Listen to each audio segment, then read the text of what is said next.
Hi friends, இன்னைக்கு சூப்பரான அரிசி மாவு வச்சு ஒரு இனிப்பு பணியாரம் வெள்ளை பணியாரம் செய்ய போகிறேங்க.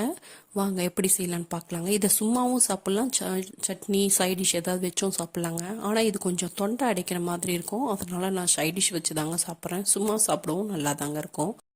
பச்சரிசி மாவு ஒரு டம்ளர் அளந்து எடுத்துக்கிறேங்க. அதே டம்ளரில் 3/4 கப்பு சர்க்கரை, 3 ஏலக்காய் சேர்த்து மிக்சியில் நல்லா பவுட்ரு பண்ணி வச்சுக்கிறேங்க. அதுலேயே ஒரு 3 முட்டையை சேர்த்து நல்லா மிக்சியில் பீட் பண்ணி எடுத்துக்கிறேங்க. 3 முட்டைங்கிறத 4 முட்டையாக கூட சேர்க்கலாம், ஆனால் அந்த ஸ்மெல் ஓவராக இருக்குங்கிறதுனால நான் 3 முட்டை சேர்த்துருக்கேங்க. இந்த மிக்சியில் அரைச்சது எல்லாத்தையும் இந்த அரிசி மாவில் சேர்த்து நல்லா கலந்து கொடுத்துக்கணுங்க. நல்லா கலந்து கொடுத்துட்டா போதுங்க, உடனேவே பணியாரம் ஊற்றிடலாம். ஆனால் நான் ஒரு அரை மணி நேரம் கழித்து தான் ஊற்றினேன். இது சைடிஷ் இல்லாமல் சாப்பிட்டா கொஞ்சம் தொண்டை அடிக்கிற மாதிரி இருக்கும், அதனால் நான் இந்த மல்லி சட்னி, இனிப்பு சட்னி செஞ்சுருக்கேன். அதுக்காக தாங்க செஞ்ச மல்லி சட்னி. உங்களுக்கு விருப்பம் எப்படியோ அது போல் நீங்கள் சாஸ் வச்சு கூட சாப்பிட்டுக்கலாங்க. கல் சூடேறினதும் நெய் தடவிக்கிறோங்க. நெய்க்கு பதில் நீங்கள் எண்ணெய் கூட யூஸ் பண்ணிக்கலாங்க. அதில் பாதி குழிக்கு ஊற்றுனா போதுங்க. பாப்பா சரியாக வீடியோ எடுக்கல, அதனால உங்களுக்கு தெரியாது.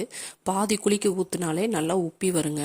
இந்த வடக்கம்பியை வச்சு திருப்பி போட்டுட்டு திரும்ப மூடி போட்டு வேக வைக்கிறோங்க. இது சும்மா 5 நிமிஷத்தில் வந்துடுங்க. பாருங்கள் எவ்வளோ பொன்னிறமாக கோல்டன் கலரில் அழகாக இருக்குது பாருங்கள். பார்க்கும் போதே சாப்பிடணும் போல் நான் ஊறுது பாருங்களேன். இதே நான் இன்னொரு பேட்ச் வெள்ளை கலர்லேயே எடுத்துருக்கேங்க. உங்களுக்கு எந்த மாதிரி நிறத்தில் எடுக்க பிடிக்குமோ அது மாதிரி நீங்கள் எடுத்துக்கலாங்க. அப்புறம் எங்கள் வீட்டு குட்டி ஒரு பேன்கேக் மாதிரி ஊற்றி தர சொன்னாங்க. அவங்களுக்காக ஒன்று இப்படி ஊற்றி கொடுத்தேன். அவங்க ஹனி வச்சு சாப்பிட்டுக்கிட்டாங்க. இதை உங்கள் விருப்பங்க, நீங்கள் எந்த சைடிஷ் வச்சு வேணாலும் சாப்பிட்டுக்கலாம். வீடியோ பிடிச்சிருந்தா லைக் பண்ணுங்கள், மறக்காமல் சப்ஸ்கிரைப் பண்ணுங்கள். தேங்க்யூ.